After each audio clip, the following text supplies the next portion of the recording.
Olá para você que acompanha a programação da TV Câmara e também da Rádio Câmara. Obrigado pela sua audiência e sua companhia mais uma vez. Estamos começando mais um programa Espaço Aberto e hoje vamos falar sobre o Fevereiro Roxo PET. E para isso estamos recebendo virtualmente a doutora Camila Castilho, que é médica veterinária da PetSoul aqui de Bauru. Camila, muito obrigado por ter aceitado o convite e estar aqui com a gente. Eu que agradeço a oportunidade. É um prazer estar aqui. Legal, e vamos falar um pouquinho então sobre os animais de estimação. O Fevereiro Roxo, Camila, é conhecido por abordar doenças crônicas e degenerativas, né? Além dos cuidados com os humanos, esse alerta também serve para os animais, os pets. E a gente tem um dado interessante aqui de que o Brasil já tem uma população estimada de 149 milhões de pets e 20% desse total já é considerado um animal idoso.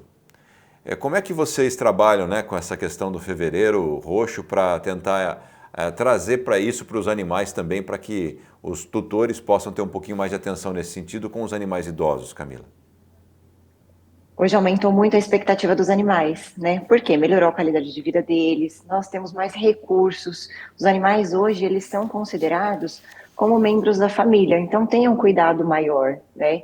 Então é muito importante a conscientização sobre doenças crônicas, principalmente doenças neurodegenerativas, porque muito hoje é falado, o pet ele está apresentando alguns sinais, algumas alterações, mas isso é por conta da idade.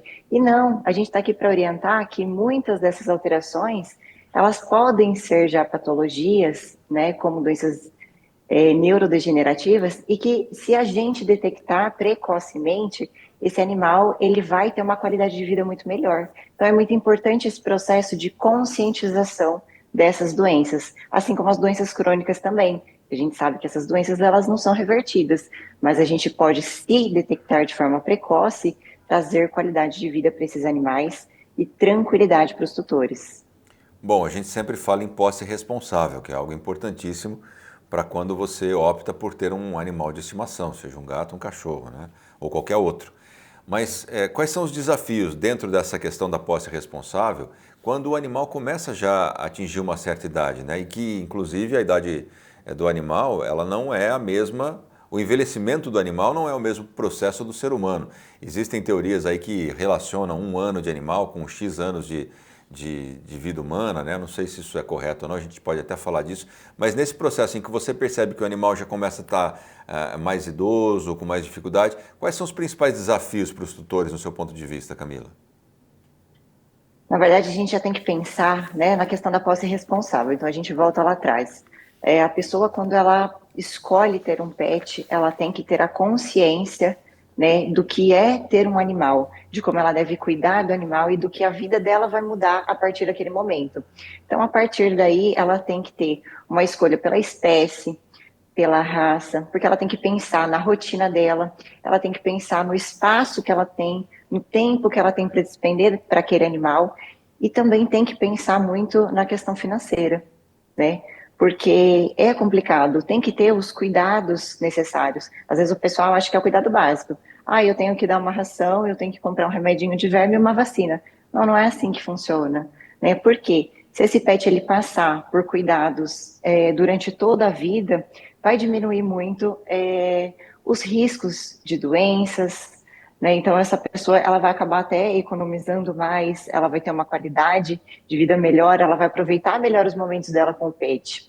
Então o principal desafio, assim, pensando nos pets idosos é isso, esse acompanhamento já desde que pegou o pet, de receber as orientações, de ter os cuidados. Eu gosto muito de falar sobre medicina preventiva, então protocolo de imunização para aquele pet, para aquela situação, para aquela rotina. Então tem todo um manejo diferenciado para que esse pet ele receba os cuidados adequados.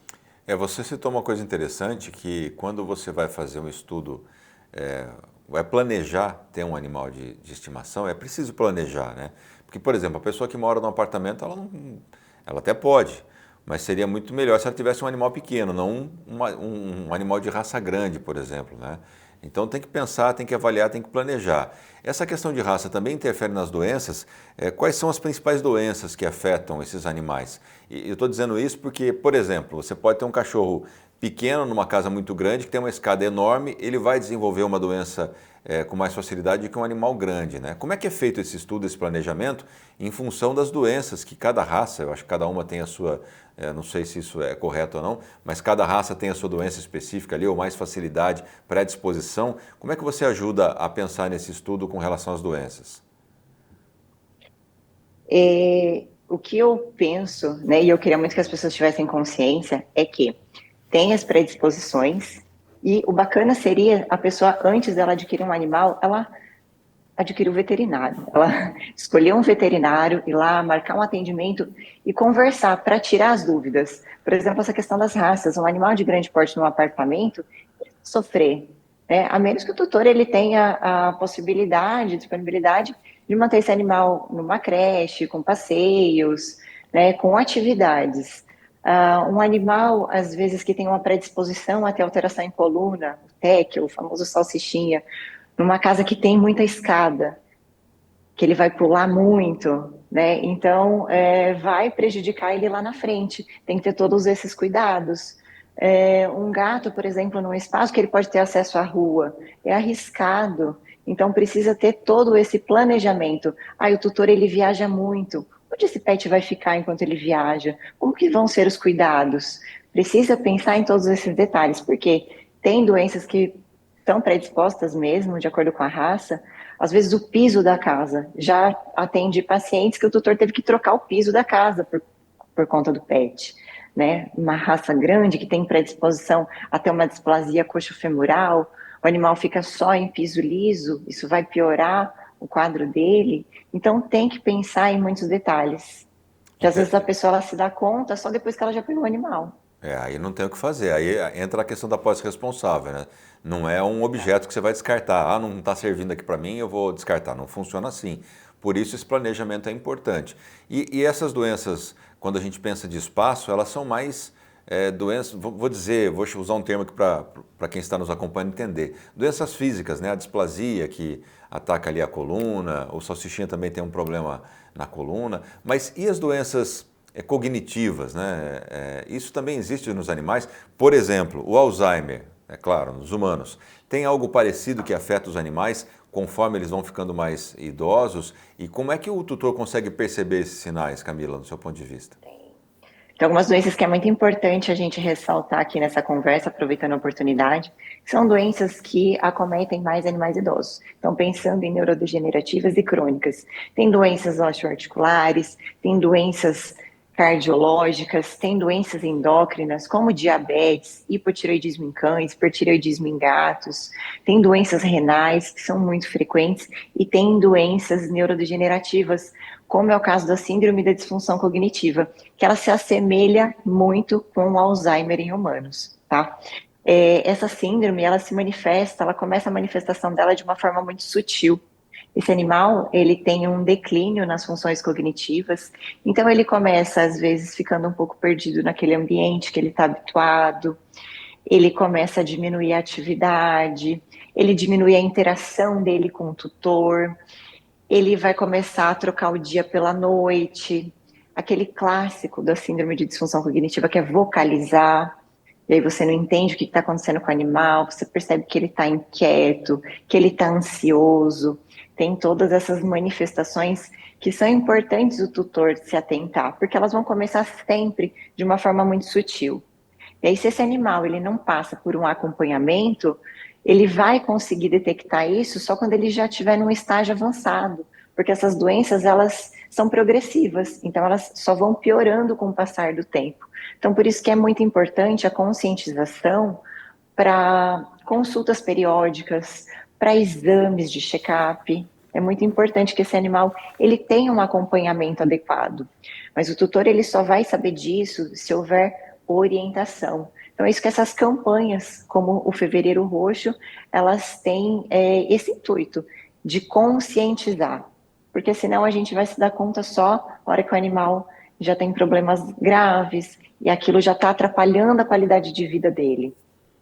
Perfeito. E com relação a esses exames preventivos que você falou, acho que como o próprio ser humano, né? De vez em quando a gente precisa ir num clínico geral, fazer um check-up, ver o sangue se está tudo certo, fazer os exames de coração. E com relação aos animais, né? Você nos orientou aqui que é importante também ter essa rotina de acompanhamento. Quando é detectado alguma doença, seja ela física, motora, cognitiva ou cardíaca, esse diagnóstico precoce, ele consegue auxiliar na sobrevida desse paciente canino ou os gatos ou qualquer animal que você tem em casa? De que forma isso contribui para uma melhor qualidade de vida para o animal?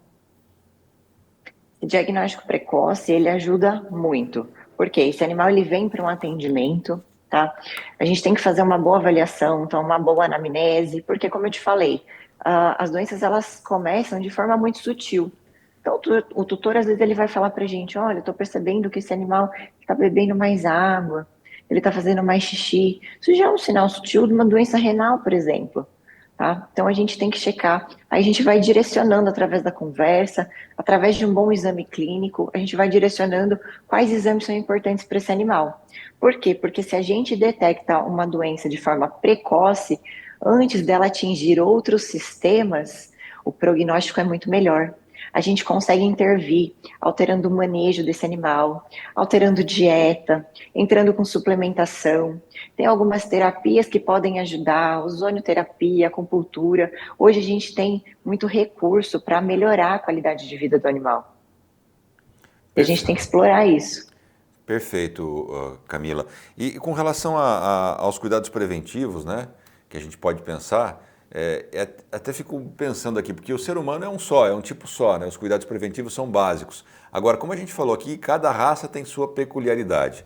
É claro que vai ser difícil você orientar aqui, nem poderia trazer todas as raças para você falar aqui, mas de uma maneira geral, existe uma prevenção para cães e gatos, principalmente, que são os pets mais comuns no Brasil, para que eles possam ter uma sobrevida melhor, para que eles não cheguem numa certa idade já com várias doenças? O que a gente pode fazer, no geral, para prevenir doenças em animais de estimação? Eu falo que a gente precisa fazer o básico. O básico bem feito e não tem segredo. Qual que é o básico? O pet, seja cachorro, seja gato, ele precisa de um alimento de boa qualidade, tá? Ele precisa de um ambiente adequado. Então, esse pet, ele precisa estar num ambiente que tenha proteção, que seja projetado para ele, que ele tenha espaço suficiente para conseguir desenvolver as suas funções básicas, né? Além do espaço, a gente tem que ter o cuidado, né, de tempo de qualidade com esse animal. Por quê? Porque a gente precisa estimular atividade física e atividade mental. Não adianta só, eu levo ele para passear. Mas o animal, ele precisa farejar, ele precisa brincar. A gente precisa estimular, né, ele de formas saudáveis. O gato, por exemplo, o gato é uma espécie que a gente não leva ele para passear. Tem algumas pessoas que até levam gato para passear, mas isso a espécie ela não tem essa exigência. Para eles é até estressante essa questão do passeio, a questão do banho. Então, assim, a gente tem que pensar também de acordo com cada espécie, com cada raça. Mas é o básico. O gato, por exemplo, ele não sai para passear. O que a gente pode fazer? Tem algumas brincadeiras, tem brinquedos. Tem há algumas coisas que a gente pode colocar na casa para fazer um enriquecimento ambiental para essa espécie, para ter estímulo mental, para ter estímulo físico, que é muito importante. E os cuidados de levar no veterinário, fazer check-up, fazer protocolo de imunização adequado, fazer protocolo de desparasitização adequado, pensando até na nossa saúde, na saúde do ser humano também, que convive ali com aqueles animais. Perfeito. E para a gente já caminhar para o final aqui, Camila, a questão da alimentação, né? Muda em algum momento da vida do pet? O pet mais idoso, por exemplo, ele precisa de uma alimentação especial ou o tutor pode continuar mantendo o que ele ofereceu a vida inteira ali? Como é que você orienta os seus pacientes nesse sentido? É importantíssimo que em cada fase da vida do pet ele receba a orientação para aquela fase específica. Então, se é um animal jovem que acabou de desmamar, que ele está em processo de vacinação, se é um animal adulto, se é um animal idoso, ele tem uma necessidade nutricional totalmente diferente. É por isso que hoje no mercado nós já temos várias rações específicas, né? Não só pensando em patologias, em doenças que a gente tem as rações terapêuticas, mas pensando nessa faixa etária do animal também. Porque o pet idoso, a gente tem que pensar nessas doenças, né? Doenças articulares, doença renal, e o requerimento nutricional dele é bem diferente. Então, precisa sim entrar com uma dieta adequada. Fora características individuais. Então, tem animal que pode ter alergia a algum tipo de proteína, ter alguma sensibilidade alimentar. Então, tem muitas questões para a gente avaliar na hora de fazer uma prescrição nutricional para esse paciente. Perfeito. Então, lembrar sempre aqui que qualquer dúvida, ao invés de procurar na internet, que hoje muita gente faz isso, né? Consulte um veterinário, porque cada animalzinho tem sua peculiaridade e é muito especial para que você possa ter o tratamento adequado e ideal, e os veterinários estão sempre à disposição. Camila, quero agradecer aqui a sua participação, dividir com a gente o conhecimento e principalmente trazer essas orientações para os tutores aqui de Bauru e de toda a nossa região. Obrigado pela sua participação, viu? Eu que agradeço a oportunidade. Agradecemos a Camila e a você que acompanhou essa entrevista pela sua audiência e até a próxima.